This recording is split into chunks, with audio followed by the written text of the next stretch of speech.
একজন বুড়া মহিলা তখন ডাক দিয়া বলতেছিল, নবী গো, আমি অনেক বৃদ্ধা মানুষ, আমাকে আপনি ইয়াদ করে নিয়ে যাইয়েন, আমি কিন্তু পারাপারি করে নৌকায় উঠতে পারবো না, আমি বড় দুর্বল। নূহ নবী বলতেছিল, মা গো তোমাকে নিব, কিন্তু নবী তার নৌকায় তুলতে ভুলে গেছেন, তিনি তো চলে গেছেন। ভাইরা বন্ধুরা, চলে গেছেন তো গেছেন, প্লাবন শেষ হওয়ার পর মনে হলো, হায় হায় আমি তো বুড়িমার কথা ভুলে গেলাম, মা তো আমাকে বলছিল তাকে নিয়ে যাওয়ার জন্য। নূহ নবী দৌড়ায় তার কাছে আসলেন। ভাঙ্গাচোরা একটা ঘর, तमाम দুনিয়া মহাপ্লাবনে একদম শেষ হয়ে গেল, কিছুই থাকলো না।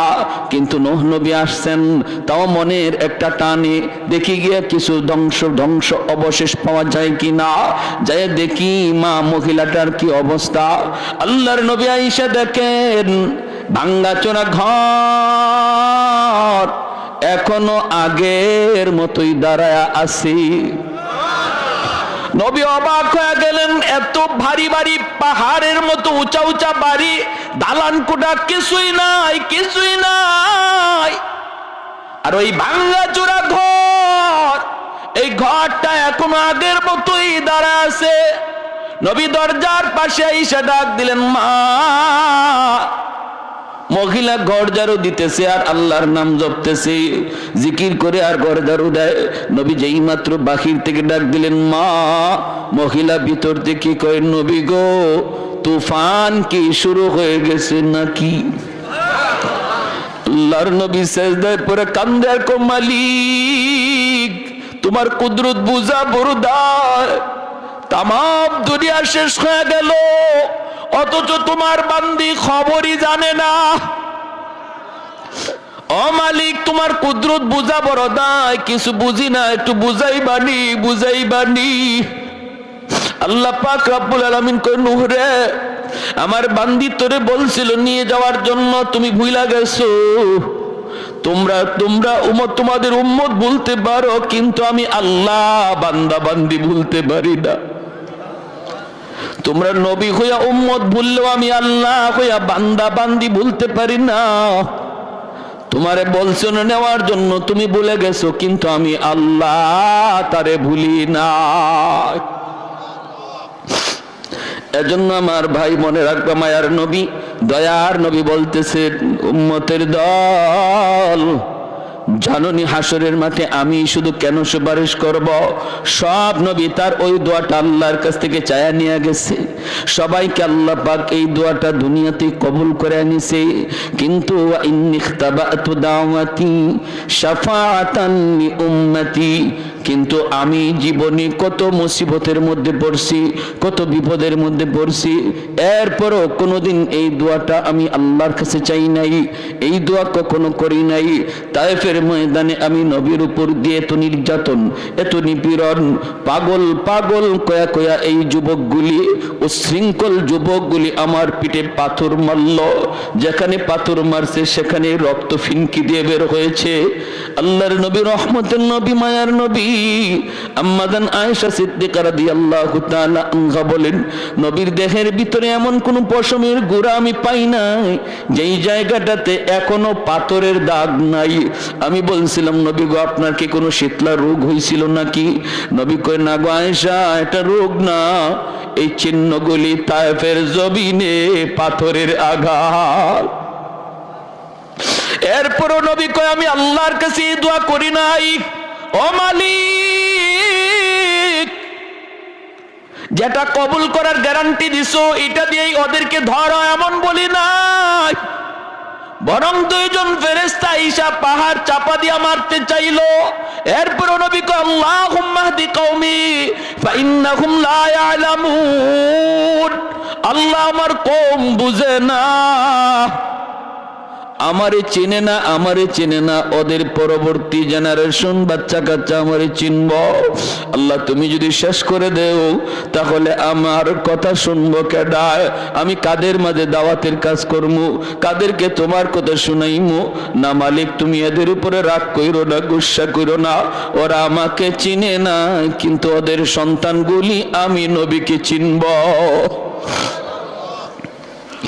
মায়ার নবী, দয়ার নবী কয়, আবু জাহেল আমার মাথা থেকে রক্ত ঝরাইছে, 2 বছর 2.5 বছর জেলখানায় বন্দী, পরিবারের সমস্ত সদস্য নিয়া শিয়াবে আবি তালিবের ভিতরে আমার নবী বন্দী। 1 বছর নয়, 2 বছর 2.5 বছর।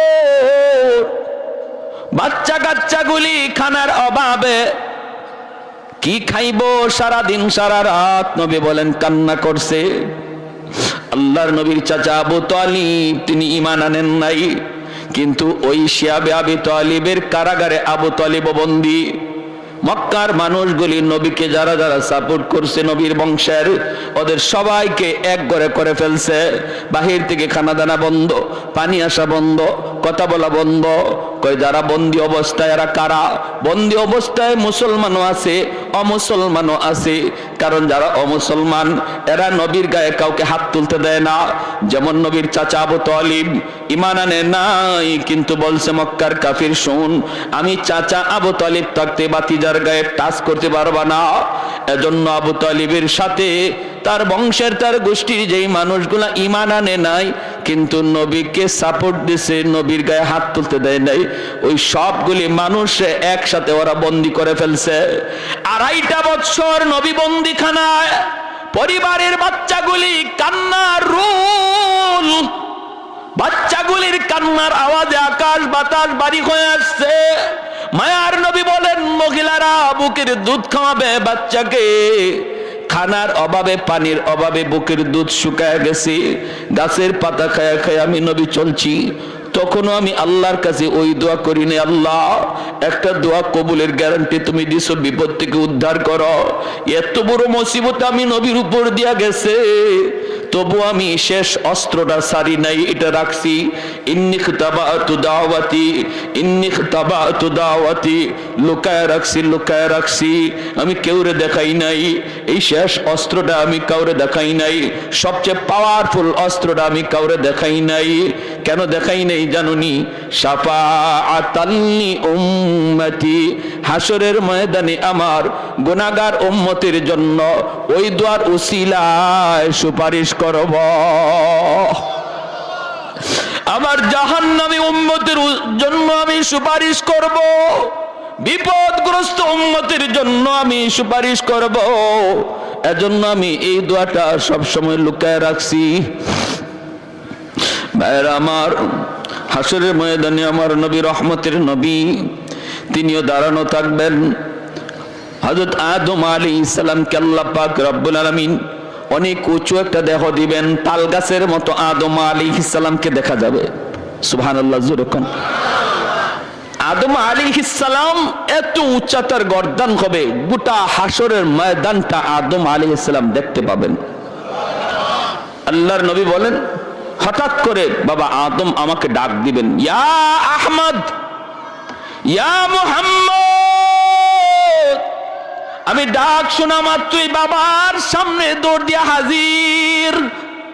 আমি বলবো কেন ডাক দিলেন? তখন আদম আলাইহিস সালাম বলবেন, বাবা মুহাম্মদ, ওই যে দেখো জাহান্নামের গেটের পাশে নিয়ে গেছে একজন মানুষকে, হাত করা লাগাইয়া, পায়ে বেরি লাগাইয়া।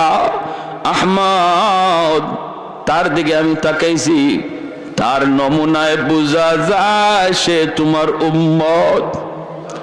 একটু পরে জাহান্নামে ফালায় দিব, যাও। আমি বলতেছি তুমি তাড়াতাড়ি দৌড়ায় যাও, তারে যায় বাঁচাও। আল্লাহর নবী, রহমতের নবী বললেন, বাবা কেমনে বুঝলেন? তিনি বললেন, গুররাম মিনাল আস, গুররাম মুহাজ্জালিনা মিন আসারিল ওযু। আমি দেখতেছি তার ওযুর অঙ্গগুলি চমকাইতেছে। আমি দেখতেছি তার অঙ্গগুলি চমকাইতেছে। হাসরের ময়দানে এই উম্মতের ওযুর অঙ্গগুলি শুধু চমকাবে, আর কোন নবীর উম্মতের অঙ্গ চমকাবে না। এজন্যই চমকানো দেখলেই মানুষ বুঝে ফেলবে ইনি আখেরি নবীর উম্মত। আদম আলাইহিস সালাম বলবে, যাও যাও। আল্লাহর নবী বলেন, আমি সাথে সাথে কোমরের মধ্যে আমার গামছা দিয়ে একটা বান দিব জোরে দৌড় দেওয়ার জন্য। নবী বলেন, আমি দৌড় দেওয়ার জন্য প্রস্তুতি নিব, এমন জোরে একটা দৌড় দিব ফেরেশতাদের সাথে আমি পারতেছি না, ওরা তো নিয়ে যাইতেছে। পিছন থেকে ডাকতেছি আর দৌড়াইতেছি, ফেরেশতারা থাম থাম থাম, আমার একটু দেখায় নাও, দেখায় নাও। আমি দৌড়তেছি, দৌড় দিতে যাই, আমি মাঝে মাঝে পইরা যাই, সেখান থেকে আবার উঠে আবার দৌড় দেই। ফেরেশতারা আমার কথায় তারা কান দেয় না। একজনে আল্লাহর নির্দেশ, তারে তাড়াতাড়ি জাহান্নামে লয়ে যাইতাম, আল্লাহর কথার অমান্য করতে পারবো না। মায়ার নবী আবার পিছনে দৌড়াইতেছেন, দৌড়াইতেছেন, দৌড়াইতেছেন আর ডাকতেছেন, ফেরেশতারা ডাক শোনে না। এক পর্যায়ে আল্লাহর নবী নিরাশ হয়ে গেছেন, নবী বসে গেছেন, আর বুঝি বাঁচাইতে পারলাম না। আসমানের দিকে হাতটা উঠাই আল্লাহর নবী চোখের পানি জড়ায়, আল্লাহ তুমি না বলছিল হাসরের ময়দানে আমারে কান্দাইবা না, আমি যা চাইমু তুমি তা দিবা। আল্লাহ তোমার ফেরেশতারা আমার ডাক শুনে না, তোমার ফেরেশতারা আমার কথা শুনে না গো মালিক। আমি এত ডাকতেছি, ওরা আমার ডাক শুনে না। আল্লাহ পাক ফেরেশতাদেরকে বলবে, ইয়া মালাইকা, আল্লাহ তখন ডাক দিবে, ফেরেশতারা থাম, পিছনে আমার বন্ধু দৌড়াইতেছে, একটু পিছনে তাকা, পিছনে হাবিবুল্লাহ, আমি আল্লাহর বন্ধু। সাথে সাথে ফেরেশতারা থেমে যাবে। আল্লাহর নবী রহমতের নবী কাছে যাবেন, যায় বলবেন কি হয়েছে তার? কই নেকির পাল্লা হালকা, গুনার পাল্লা ভারী। আল্লাহর নবী বলবেন, আবার আমার সামনে একটু দাড়ি পাল্লা ওজন দাও। ফেরেশতারা আবার যখন দাড়ি পাল্লা ওজন দিবে, নেকির পাল্লাটাতে মায়ার নবী তার কালেমার কাগজ নবী নিজের হাতে দিয়ে দিবে। এই কাগজের টুকরাটা রাখা মাত্রই নেকির পাল্লা ভারী হয়ে যাবে। कौनैन मुख्तार खुदा तुमको बनाया, कौनैन मुख्तार खुदा तुमको बनाया, उम्मत का निगाहबान खुदा तुमको बनाया, उम्मत का निगाहबान खुदा तुमको बनाया। मौला मेरा आका मेरा रहमत की नबी है, तजदार मदीना है तो माहे अरबी है, तजदार मदीना है तो माहे अरबी है। अशजार ने देते हैं नबूवत के शहादत, तशकीक कमर में है तो अंगुल की इशारात, तशकीक कमर में है तो अंगुल की इशारात। একটু জোরে সুরে বলেন আল্লাহু আকবার, আর একটু জোরে আল্লাহু আকবার। এ যুবক, ওই নবীরে বুঝি এখনো তুমি চিনলা না? এই নবীর তরিকা চাইরা, নবীর নমুনা চাইরা তুমি কার নমুনায় চলতেছো, কার নমুনায় নিজেরে বানাইতেছ? একটু বুঝে তুমি ভাবলা না, একটু বুঝে চিন্তা করলা না? তোমার নবীরে শুধু মানুষে চিনছে তা না, হায়ওয়ানাত চিনছে। যখন সুবহান, আমার নবী রহমতের নবী মাত্র দুনিয়া আসছেন, মক্কার পাশের এলাকা থেকে মহিলারা মক্কার উদ্দেশ্যে রওনা দিল, বাচ্চা পয়সার বিনিময়ে নিয়ে যাবে। তখনকার সময়ে সিস্টেম ছিল। অসুবিধা হইতেছে আপনাদের? মনোযোগ আছে কার কার? একটু হাত উঠে আল্লাহকে দেখান। আল্লাহ তুমি প্রতিটা হাতকে কবুল করো, জোরে বলি আমিন। যুবক মনোযোগ দিয়ে শোনো, নবীর কাহিনী শোনো, নবীর ঘটনাটা শোনো, দিলের ভিতরে একটু মহব্বত বসাও। হইছে তো আর কত, অনেক হইছে তো, এখনো সময়। চোখের সামনে দেখতেছো বয়স, তোমার বয়সের যুবক কবরে শুয়ে গেছে, লেখাপড়ার সাথী শুয়ে রয়েছে, খেলার সাথী কবরে শুয়ে রয়েছে, নিজের বন্ধুরে নিজেই কবরে রাখছো। অতএব এখনো সময়, এখনই সময়, আর অবহেলা করো না, অবহেলা আর করো না। কারণ তুমি ভাবতেছো বৃদ্ধ বয়সে আমি ঠিক আছে গুনাহ ছাড়বো, বৃদ্ধ বয়সে নামাজ ধরবো। কত যুবক আর জীবনে বৃদ্ধ বয়স পায় নাই, কবরে চলে গেছে।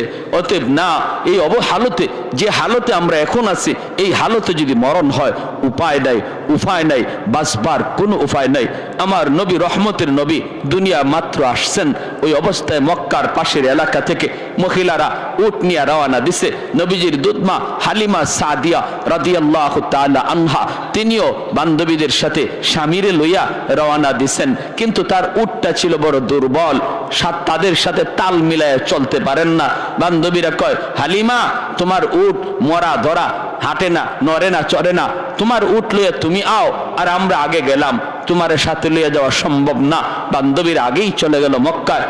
খাদিজা নবীজির দুধমা হালিমা সাদিয়া রাদিয়াল্লাহু তাআলা আনহা পিছনে স্বামীকে নিয়ে আস্তে আস্তে মক্কায় ঢুকলেন। ওই মহিলারা আগেই মক্কায় ঢুইকা ধনীর সন্তানগুলা তারা আগে ভাগেই দখলে নিয়ে নিল। আল্লাহর নবীর দরজার সামনে যায় যেই মাত্র নক করে, নবীজির আম্মা ভিতর থেকে বলেন, হ আমার সন্তান আছে, তোমরা নিবানি?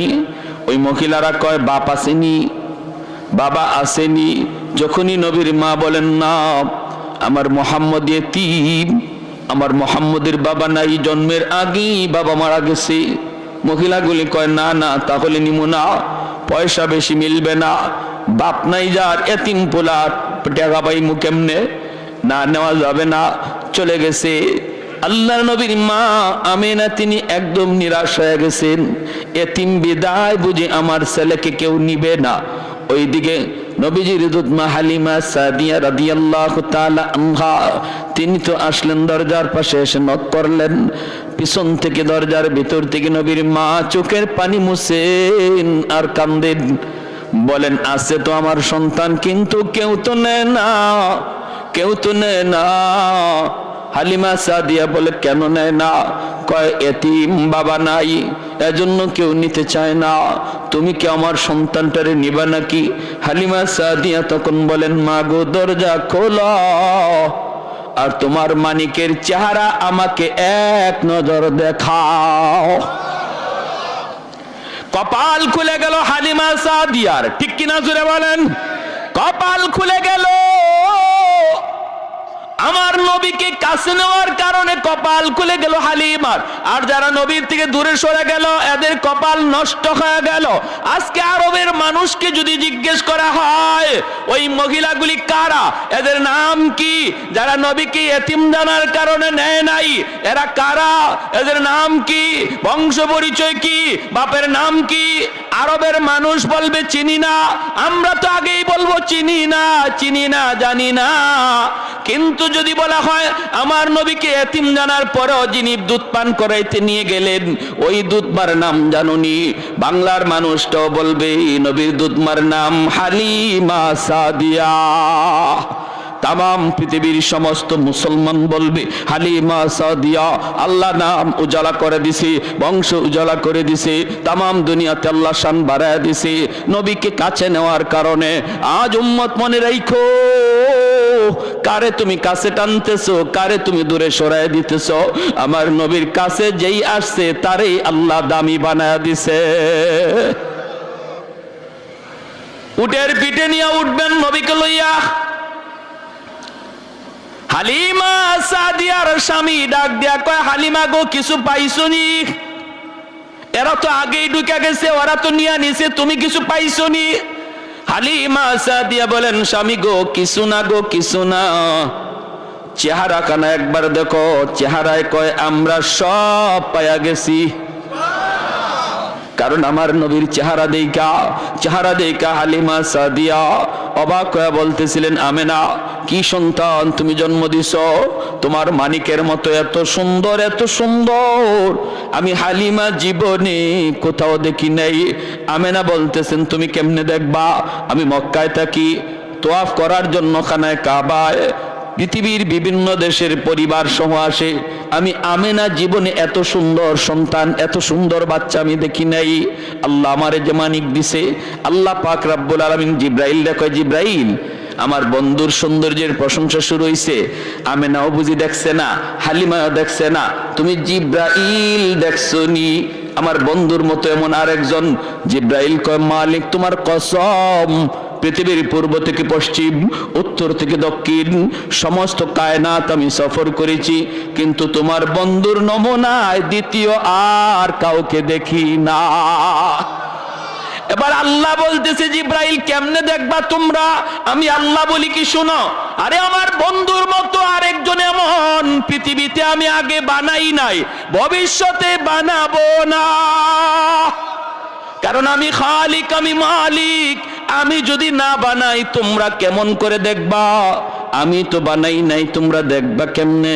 দেখবা কেমনে? জন্যই নবীর সৌন্দর্যের ব্যাপারে হযরত হাসান রাদিয়াল্লাহু তাআলা আনহু কয়, নবী গো খুলিকতা মুবাররাআম মিন কুল্লি আইবিন কাআন্নাকা খুলিকতা কামা তাশাউ। ওগো নবী, আপনার দিকে তাকাইলে মনে হয় আল্লাহ আপনাকে যখন বানায় তখন আল্লাহ সর্বদা আপনারে জিগায়া জিগায়া আপনার পরামর্শ নিয়া নিয়া আপনারে বানাইছে।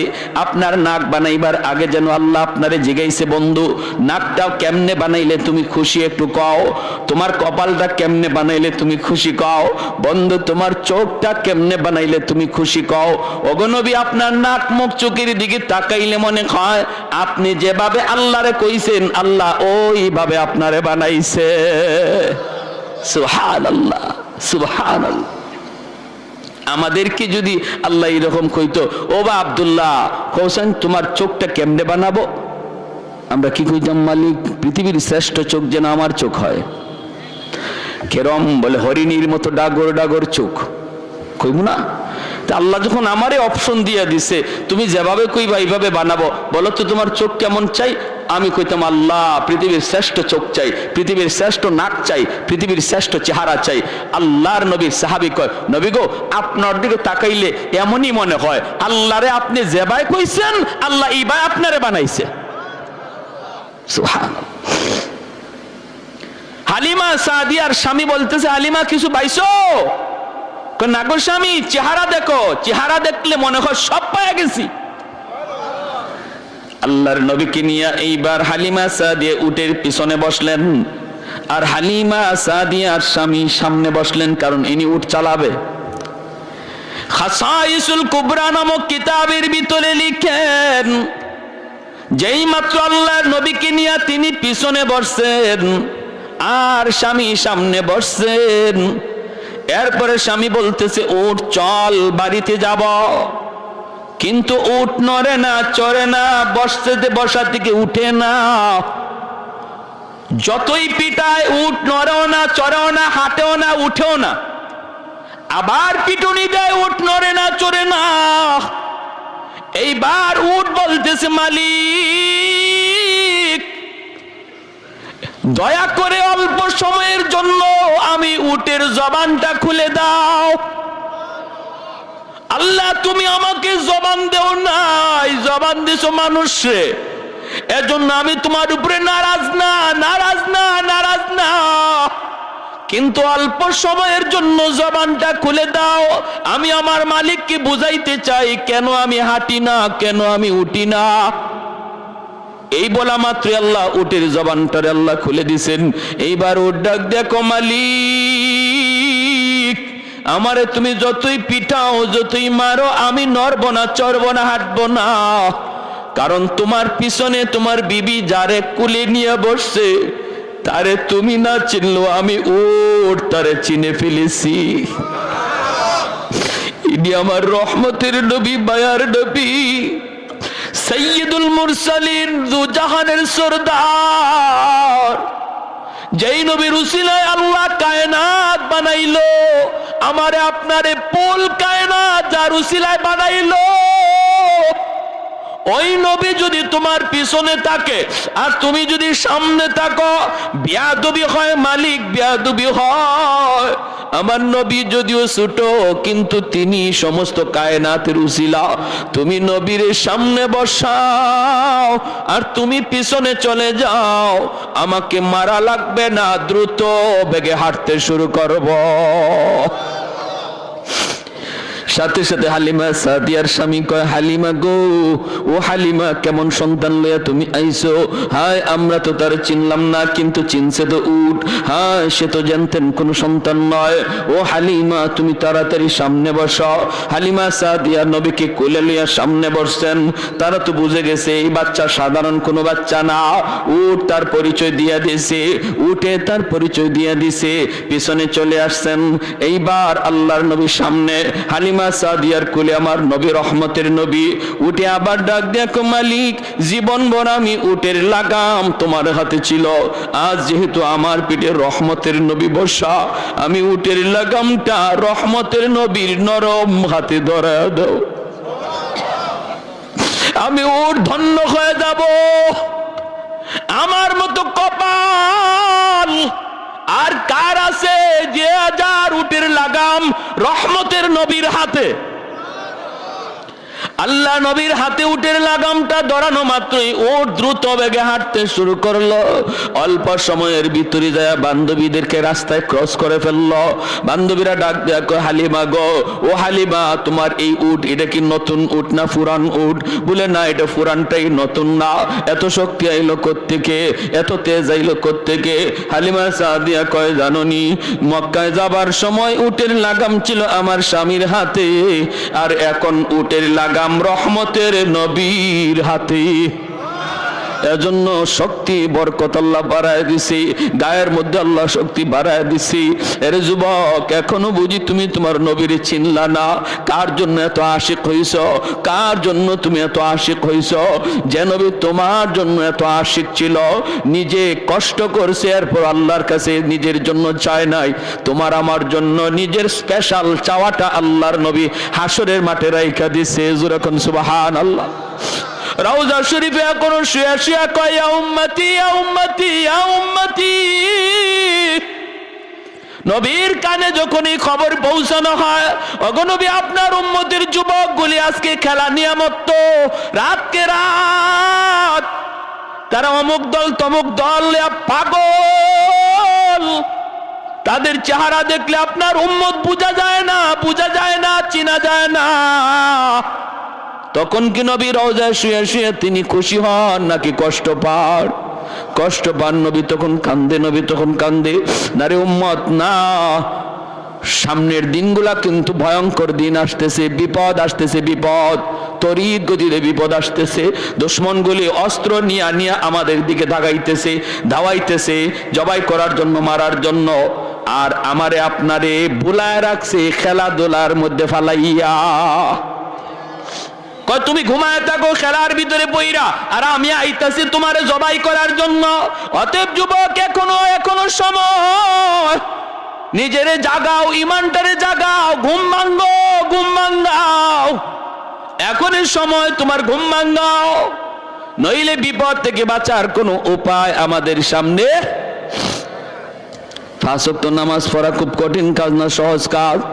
আমার নবী জীবনে কোনোদিন জামাত তরক করেন নাই। মায়ার নবী লাঠিতে বর দিয়া না, শুধু 2 জন সাহাবীর কান্দে বর দিয়া পায়ের মধ্যে পা জমিনে লাগাইতে পারেন না, ওই অবস্থায় নবী সাহাবীর কান্দে বর দিয়া মসজিদে হাজির হইছে। আজকে আমি আপনি মসজিদে পাশে থেকে মসজিদে যাই না, হাসরের মাঠে নবীর সামনে মুখ দেখাইমু কেমনে মুখ দেখাইমু? নবী যদি কয়, এ আমার উম্মত, তোর শরীরটা সুস্থ ছিল, তোর তো আমার মতো এমন কোনো অসুস্থতাও ছিল না, পা জমিনে লাগাইতে পারো এমনও না, পারো না এমনও না। আমি নবী জমিনে পা লাগাইতে পারি নাই, এরপর আমি মালিকের কদমে মসজিদে গিয়া সেজদা দেওয়া ভুলি নাই। তোমারে কিসে পাইছিল? কি তোমার অভাব ছিল? কি তোমার অভাব ছিল? তখন মুখ দেখাইবার কোনো উপায় নাই। নবী যদি বলে, তোমার জন্য বুঝি আমি নবী উহুদের ময়দানে দান শহীদ করছিলাম, আমি নবী তায়েফের জমিনে রক্ত ঝরছিল, তোমার জন্যই, আর তোমার দ্বারা আজকে ইসলাম এত ক্ষতিগ্রস্ত হয়েছে, তোমার দ্বারাই বুঝি আমার রেখে যাওয়া ইসলামের এত ক্ষতি হয়েছে। জবাব দেওয়ার মতো উপায় নাই। যে মানুষগুলি হাসরের মাঠে আল্লাহকে দেখার পর আল্লাহর কদমে সেজদা দিব, এরা দুনিয়াতেও আল্লাহরে সেজদা দিছে। জোরে কন্যা সুবহানাল্লাহ। আল্লাহ হাসরের মাঠে তার কুদরতি কদম মোবারক আল্লাহ পাক হাসরের মাঠে প্রকাশ করবেন। আর প্রকাশ করার পর আল্লাহ পাক এই পা দেখকেই হাসরবাসী মানুষ, ইমানদার মুমিন যারা, এরা আল্লাহর দেখকেই সেজদায় পড়ে যাইব। কিন্তু কিছু মানুষ এরা সেজদা করতে চাইব দেখা দেখি, কিন্তু পারবে না, পিছন দিক দিয়ে উপর হয়ে পড়ে যাবে। আবার চেষ্টা করবে, আবার পিছন দিকে পড়ে যাবে, আবার চেষ্টা করে পড়ে যাবে। আল্লাহ এবার বলবে, বান্দারে কি হয়েছে তোর? তখন কইব, মালিক আমি তো তোমার সেজদা দিতে চাই, পারি না। কেন পারো না? আল্লাহ আমার পিঠ বাঁকা হয় না, মেরুদণ্ডের হাড় লোহার মতো শক্ত হয়ে গেছে। আল্লাহ পাক রব্বুল আলামিন কইব, বান্দারে দুনিয়াতে যদি আমি আল্লাহর পায়ের সামনে, আমি আল্লাহর কুদরতি কদমে তোর পিঠটা বাঁকা করতি, আজ হাসরের মাঠেও তোর পিঠ বাঁকা হইতো। তোমার কি কষ্ট লাগে? কয় মালিক কষ্ট লাগে, চোখের পানি ঝরতে ঝরতে রক্ত বের হবে, রক্ত। ও মালিক কষ্ট লাগে, কষ্ট লাগে, আমার বন্ধু তোমার সেজদা দেয়, আমি পারি না। পাশের বাড়ির প্রতিবেশী তোমার সেজদা দেয়, আমি পারি না। আল্লাহ পাক রব্বুল আলামিন তখন বলবো, বান্দা তোর আজকে কষ্ট লাগে, দুনিয়া তো আমি তোর আচরণ দেখে আমার কষ্ট লাগছিল, চোখের সামনেই তোর সামনেই মানুষগুলো মসজিদে ঢুকছে, আর তুই মসজিদের পার দিয়ে চলে যাইতি, তোর দিকে তাকাইলো আমি আল্লাহর কুদরতি কলিজায় বড় কষ্ট লাগছে, কারণ আমি তোরে নিজের হাতে বানাইছিলাম রে বান্দা, সমস্ত সব কিছু আমি বানাইছি আল্লাহ, আমি আল্লাহ কুন ফায়াকুন বইলা, জমিন বানাইছি কুন ফায়াকুন বইলা, আসমান বানাইছি কুন ফায়াকুন বইলা, ফেরেশতা বানাইছি কুন ফায়াকুন বইলা, কিন্তু তোমাকে আমি কুন ফায়াকুন বইলা বানাই নাই। তোমাকে যখন বানাইছি খালাকতু বিয়াদাইয়া, আমি আল্লাহ নিজের হাতে তোমারে বানাইছি, কারণ তোমার এই চেহারার ভিতরে এত দামি কপাল, যেই কপাল দিয়া তুমি আমার কুদরতি কদমে সেজদা দিবা, এই কপালটার এত দাম, এত দাম, এটা ফেরেশতাদের হাতে বানাইলে হয় না, কোন ফায়াকুন বইলা বানাইলে হয় না। এজন্য আমি নিজের হাতে বানাইছিলাম, নিজের হাতে বানাইছিলাম। কিন্তু তুমি যখন মসজিদের পার দিয়ে চলে যাইতা, বন্ধুদের সাথে দোকানে বসা থাকতা, আজান হইছে তবুও তুমি মসজিদে আসতা না, তুমি দেখতা মানুষ নামাজে যায় কিন্তু তুমি যাইতা না। ওই দিন তোমার আচরণটা দেখেও আমি আল্লাহর কুদরতি কলিজায় বড় মায়া লাগছে, কারণ মায়ার জিনিস যখন কষ্ট দেয় তখন বেশি কষ্ট লাগে। মানুষকে তো আমি বড় মায়া করে বানাইছি, এজন্য আমারও সেদিন কষ্ট লাগছে। বান্দারে ওই দিন যদি তুই আমারে সেজদা দিতি, আজ এই মানুষগুলার সাথে আমাকে তুমিও সেজদা দিতে পারতা। তাহলে বলুন, হাসরের মাঠে চোখের পানির বদলে রক্ত ঝরবে, তারপরও কোনো লাভ আছে? কোনো লাভ নাই। এখন যদি বুঝি, এই কথাটা যদি বুঝি, তাহলে এখন লাভ। আর এখন না বুঝা হাসরের মাঠে চোখের পানি ফালাইতে ফালাইতে রক্ত বের হবে, এরপর বিন্দু পরিমাণ লাভ নাই। আল্লাহ বলবেন, খুযুহু ফাগুল্লুহু সুম্মাল জাহিমা সাল্লুহু, ওরে 70 গজ জিঞ্জির দিয়া বাঁধো। জাহান্নামের ফেরেশতাকে আল্লাহ বলবেন 70 গজ জিঞ্জির দিয়া বাঁধো, তারপরে জাহান্নামে নিক্ষেপ করো, জাহান্নামে নিক্ষেপ করো। সেদিন আল্লাহ এতটাই নারাজ থাকবেন। প্যারে হাজিরিন, এজন্য এখনই তওবা করার সময়, আল্লাহ যা করছি ভুল করছি, মালিক আর ভুল করবো না, আর ভুল করবো না, এই কথা বলে আল্লাহর কাছে কান্দাকাটি করা, আর মসজিদে ঠিক মতো নামাজটা আদায় করা। আর যুবক, তোমার হাতে ধরে পায়ে ধরে বলি, তোমার হাতে ধরে পায়ে ধরে বলি, আমোদ ফুর্তি বিনোদন করবা, ইসলামে অনুমতি আছে, কিন্তু যেটা নাজায়েজ, যেটা হারাম, এই বিনোদন করা যাবে না, এর ধারে কাছেও যাবে না। যেই বিনোদনে আল্লাহ নারাজ হয়, এর ধারে কাছেও যাওয়া যাবে না। আল্লাহকে আপন ভাবো, আল্লাহকে আপন ভাবো। হ্যাঁ, ভুলবশত যদি একটা ভুল হয়ে যায়, সাথে সাথে অনুতপ্ত হও, আল্লাহর কাছে লজ্জিত হও, আল্লাহ আমি একটা অন্যায় করে ফেলছি, আল্লাহ এটা আমার করা ঠিক ছিল না, আল্লাহ তুমি মাফ করো। তাহলে আল্লাহ খুশি হয়ে যাবে। তোমাকে মসজিদে পাওয়া যায় না কেন? তোমাকে মুরব্বীদের শ্রদ্ধা করতে দেখা যায় না কেন? তোমাকে বাপ মার সেবা করতে পাওয়া যায় না কেন? তুমি যদি এই কাজগুলো সহিভাবে আদায় করো আর আল্লাহকে মাইনা চলো, তখন তো আল্লাহ তোমার উপর রাজি হইয়া এই যৌবন কালের বয়সটাকে আল্লাহ ওলির খাতায় নাম লিখাইয়া দিবে। কারণ এই জমিনে যত আল্লাহর ওলি হয়েছেন, সবাই যৌবনে আল্লাহর ওলি হয়েছেন, আর যৌবন কালটা হলো আল্লাহর ওলি হওয়ার বয়স। যৌবন কালটা আল্লাহর ওলি হওয়ার বয়স। কারণ বুড়া মানুষ, বৃদ্ধ মানুষ চাইলেই একটা গুনাহ করতে পারবে না, কারণ তার গায়ে শক্তি নাই। বৃদ্ধ মানুষ চাইলেই একটা অন্যায় কাজ করতে পারবে না, শক্তি নাই। একজন বৃদ্ধ মানুষ যদি বলে আমি ডাব গাছে ডাব চুরি করি না, আর একজন যুবক যদি বলে আমিও ডাব চুরি করি না, দুইজন সমান না বেশ কম আছে? বৃদ্ধ মানুষটারে যদি বলা হয় চাচা আপনি ডাব চুরি করেন না, এটা তো ভালো কথা, ডাব গাছে উঠতে পারেননি, খবর না ডাব গাছে তো উঠতেই পারি না। তো আপনি ডাব গাছে উঠতেই পারেন না, ডাব চুরি করেন না, ভালো কথা। যুবককে জিজ্ঞেস করলো তুমি যে ডাব চুরি করো না, ডাব গাছে উঠতে পারো? কয় না, শুধু উঠতে পারি না, ডাব গাছে বইসা ডাব খাইতেও পারি। ঠিক না? গাছে বইয়া ডাব খাইতেও পারি। তাহলে দুইজনের না করাটা এটা কি সমান না বেশ কম হইল? বেশ কম। এজন্যই নবী বলেছেন লা ওয়ারআ কাল কাফি, যার ক্ষমতা আছে গুনাহ করার, যার ক্ষমতা আছে অন্যায় করার, যার সুযোগ আছে রাতের অন্ধকারে চুরি করার, আর একজনে হাঁস চুরি করার, একজনে ছাগল মুরগি চুরি করার, একজনে ডাব চুরি করার, জিনা করার, ব্যভিচার করার, গানের আসরে যাওয়ার, যাত্রার প্যান্ডেলে যাওয়ার, বন্ধুদের সাথে যার সুযোগ রয়েছে, এরপরেও যেই যুবক আল্লাহর ভয়ে যায় না, আল্লাহর ভয়ে যায় না, যৌবনকে কন্ট্রোল করে রাখে, না আমি পাগলামি করব না, যৌবন আল্লাহ আমারে পাগলামির জন্য দেয় নাই। বন্ধুদের সাথে যার যাত্রার আসরে যাওয়ার সুযোগ ছিল, এরপরও যায় না আল্লাহর ভয়ে, নবী বলেন লিখে রাখো সেই তোমাদের ভিতরে আল্লাহর ওলি হয়ে গেছে, সে আল্লাহর ওলি হয়ে গেছে। এজন্য যুবক, এই বয়সটা হলো ওলি হওয়ার বয়স। একটু নিজের কন্ট্রোল করো। যৌবন এটা ছুটবেই, একদিকে না একদিকে ছুটবেই, পাগলা ঘোড়ার মতো। এটার নিয়ন্ত্রণ তুমি করো, ড্রাইভ করো তুমি, যে না আমার এই চলন্ত গাড়িকে আমি রং সাইডে দৌড়াবো না, সঠিক লাইনে দৌড়াবো। দাওয়াতে তাবলীগ ওয়ালাদের সাথে সময় দাও, উলামায়ে কেরামের সাথে সময় দাও, মাদ্রাসার ছাত্রদের সাথে সময় দাও। যে ছেলেটা নামাজ পড়ে না, নেশা করে, গাঞ্জা খায়, ইয়াবা খায়, আল্লাহর দোহাই ওর থেকে দূরে সরে যাও, ওর থেকে দূরে সরে যাও। তুমি ভালো করে সন্তান, খারাপ হয়ে যাবা। তোমার বাবা ভালো, তোমার মা ভালো, তোমার বংশ ভালো, কিন্তু সঙ্গ গুণে তুমি খারাপ হয়ে যাবা। তুমি সঙ্গ ছেড়ে দাও, ভালোদের সঙ্গ ধরো, নামাজি একটা মানুষের সাথে চলো, দেখবা আল্লাহ তোমাকে নামাজি হিসেবে কবুল করবে।